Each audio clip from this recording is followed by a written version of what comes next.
Hiruzen, who was the first god of shinobi introduced to us in the series, is a pretty underrated character, all things considered. Even in his old age, he's actually very powerful, and in this video, I'm going to give him the credit he actually deserves instead of the slander that I see him get. To start off everything, we know Hiruzen back in part 1 was heavily implied to be the strongest Hokage. I mean, there's a direct statement in the manga that says it, and there's plenty of data book statements that say he's the strongest.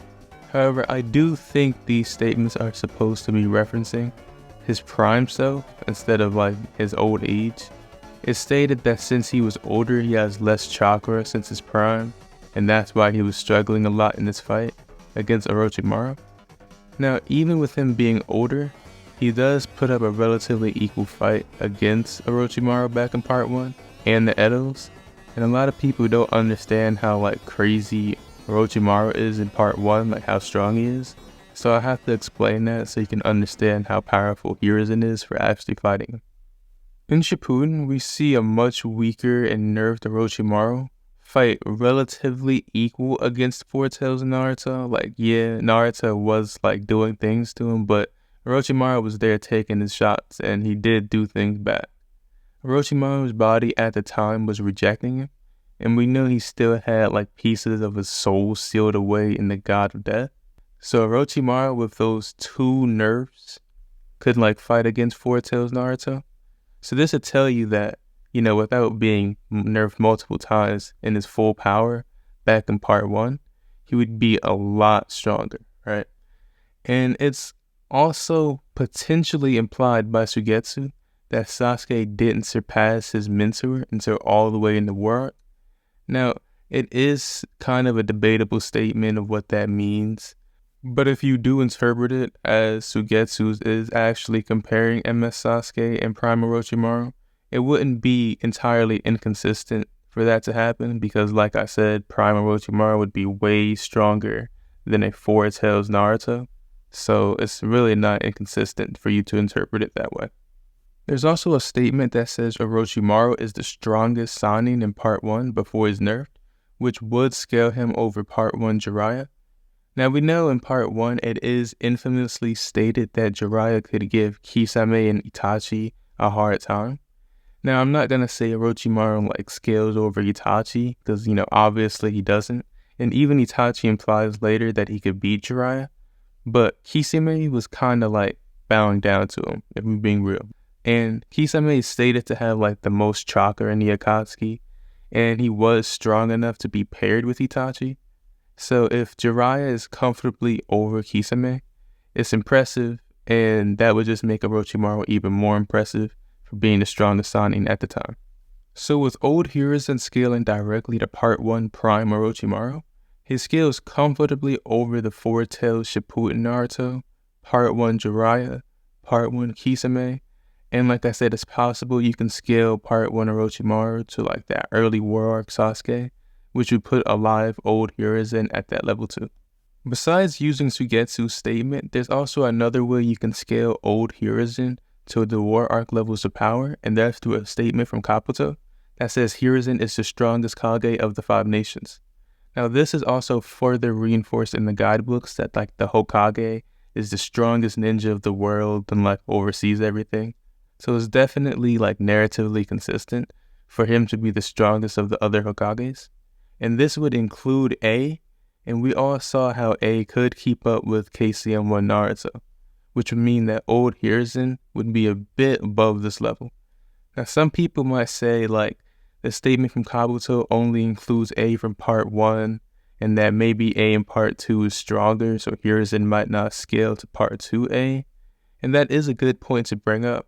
But we do have to know that it is stated in like the data books that A is generally busy with Hokage work, and he only really has time to work out sometimes. And stated in like chapter 93, right, that Kakashi, he apparently let himself get weak over time. And we know Kakashi in chapter 93 has already been in like multiple fights, and he's trained Team 7, and you know that still wasn't even enough to keep him from getting weaker.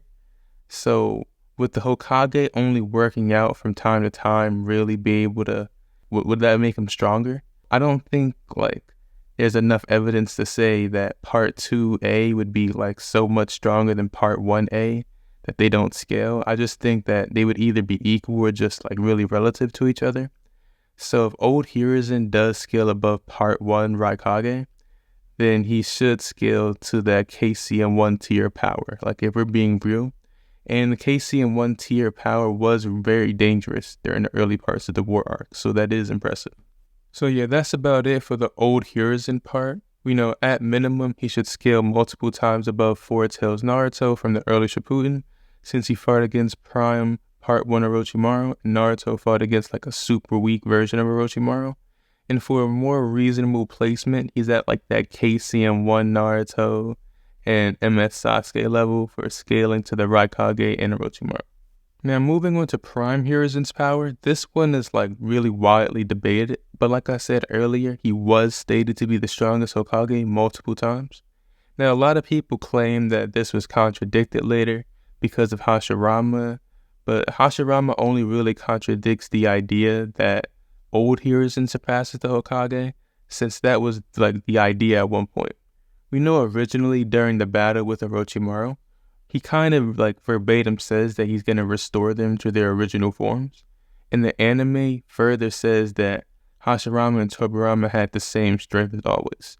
So originally you can imply that old Hiruzen could be like the prime forms of the Hokage, but I would agree that that was retconned with the whole Hashirama lore and how he was like the god of shinobi and stuff. And they also add in how apparently the old, Edos weren't at full power. So that's kinda, I would agree that they retconned it. But you can't really say that Prime Hiruzen was retconned. He doesn't really have any anti-feats or anything.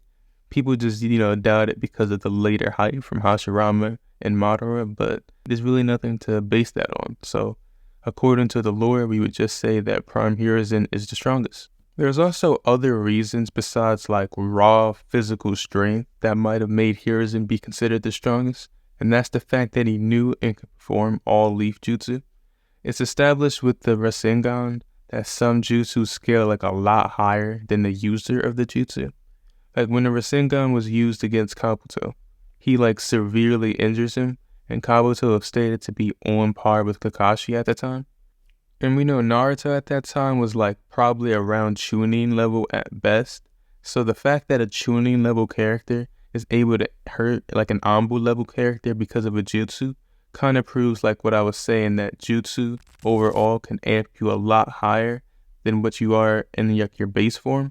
So the fact that Hiruzen knew like all these jutsu probably made him like a lot stronger than what we thought. And just because he might not be that strong in his base form, like even if you interpret it that way, his jutsu could have made him a lot stronger, and I don't think that's contradicted.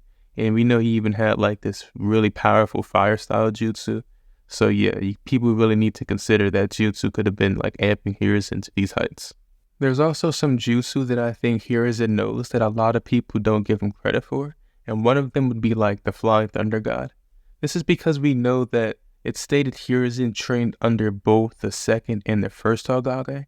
So if he does know all jutsu, like it's stated, he should know like the jutsu that Tobirama created, all the jutsu that he's said to have created, and even some that Hashirama knew too.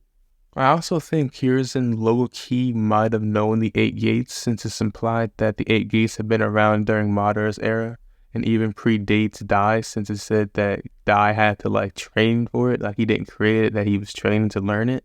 So Hiruzen might have learned something like that too. Like he might know a lot of jutsu that we've seen throughout the series that we just haven't seen him personally do, and like a lot of the jutsu that we just haven't seen overall. The last thing regarding Hiruzen that I want to talk about is the fact that he can pull out like a really powerful summoning.